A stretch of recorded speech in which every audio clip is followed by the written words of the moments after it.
Belgiya parlamenti Sharqi Turkistonda musulmon Uyg'urlarga qaratilgan irqiy qirg'inchilik xavfi to'g'risida ogohlantirishni qabul qildi. Yaqinqi yillardan buyon nurg'un davlatlar, bo'lib G'arb davlatlari Beyjingning rayondagi kishilik huquq tafsirchiligini aybladi. Belgiya parlament a'zosi Samuel Kogolati Fransiya axborot agentligiga tashqi munosabatlar komitetidagi bilet tashlash natijasi 7 oyning 1-kuni Avam palatasining umumiy yig'inida tasdiqlanishi kerak dedi.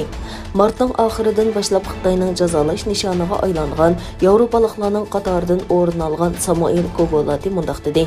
Belgiya parlamenti irqiy qirg'inchilik jinoyatini e'tirof qilishni maqsad qilgan edi. Ammo hozir Belgiya doiralari faqat ig'ir irqiy qirg'inchilikning xavfi deb qabul qildi. Lekin bu ovoz berish natijasi bir necha oy ilgari mo'ljallangan bo'lmaydigan tarixiy taraqqiyot dedi. Mazkur loyihani parlamentga sunuvchilarning aytishicha, garchi bevosita irqiy qirg'inchilik deb atalmagan bo'lsa-mu, lekin Belgiya parlamenti Kanada, Gollandiya, Angliya, Litva va Chexdan keyin Uyg'urlarga qarshi elib berilayotgan insoniyatga qarshi jinoyatlarni ayblagan dunyodagi 6-demokratik parlament bo'lgan.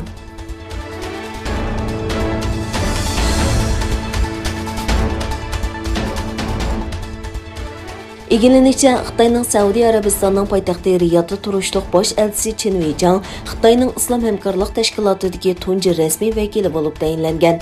Arab xabarlari to'rining 6-oyning 15-kuni xabar qilishicha, Chen Weijang bayonotida mundaq degan: Yakshanba kuni Xitoy siyosiy byurosining a'zosi va tashqi ishlar ministri Wang Yi imzo qo'ygan uchrashish xatini Islom hamkorlik tashkilotining bosh kotibi Dr. Yusuf Al-Usayminga yetkazdim va rasmiy holda Xitoyning vakili bo'ldim.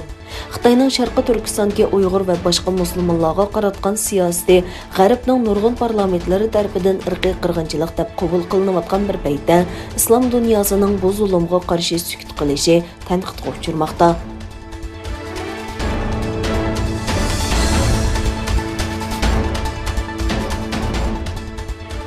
Xitoyning Yevropa ittifoqidagi vakillari umiki Shimoliy Atlantik ahdi tashkiloti, ya'ni NATO boshliqlar yig'inining xulosa dokladida Xitoy tahdidini o'tirg'a qo'yishning sovuq munosabatlar urushi ro'yi holati ekanligini aytdi.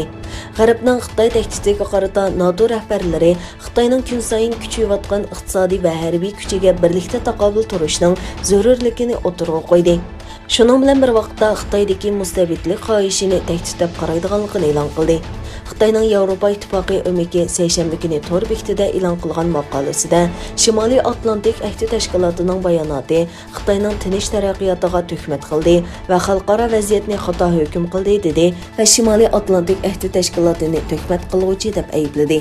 Yana bir tarafdan oldingi hafta oxiri o'tkazilgan 7 davlat boshliqlar yig'inida har qaysi davlat rahbarlari Xitoyning Sharqi Turkiston va Hong Kongdagi kishilik huquq tafsirchiligini o'tirg'a qo'ydi.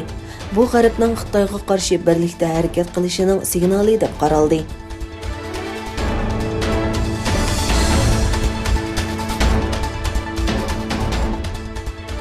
Tayvan doiralari Xitoy armiyasiga tava 28 urush aeroplanining havo mudofaa farqlantirish rayoniga xiloflik qilganligini e'lon qildi. Tayvan havo armiyasining bu vaqtdagi bayonotida Xitoy harbiy aeroplanlarining Tayvanning janubiy va g'arbiy dengiz qirg'oqida havo mudofaa sohasiga kirganligi va buning bir kun ichida eng ko'p aeroplan qatnashgan daxil tarvuz qilish harakati ekanligini bildirildi.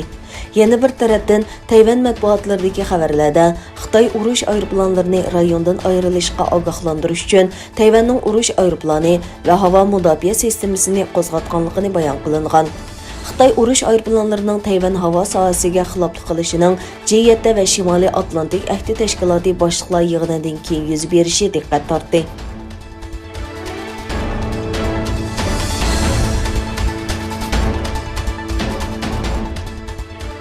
Xitoyda Guangdong o'lkasidagi Taishan yadro elektr stansiyasida eqib ketish hodisasi yuz berganligiga bo'lgan gumon kuchaymoqda. Amerika taratqullarining xabar qilishicha, Amerika hukumatı bir Fransiya shirkatining favqulodda arz qilishidan keyin harakat qo'llangan. Elektr stansiyasida yuz beradigan biror hodisa yoki cho'ng eqib ketishning Wuhan virus yuqumidan cho'ng ofat keltirib chiqarishidan andisha qilinmoqda.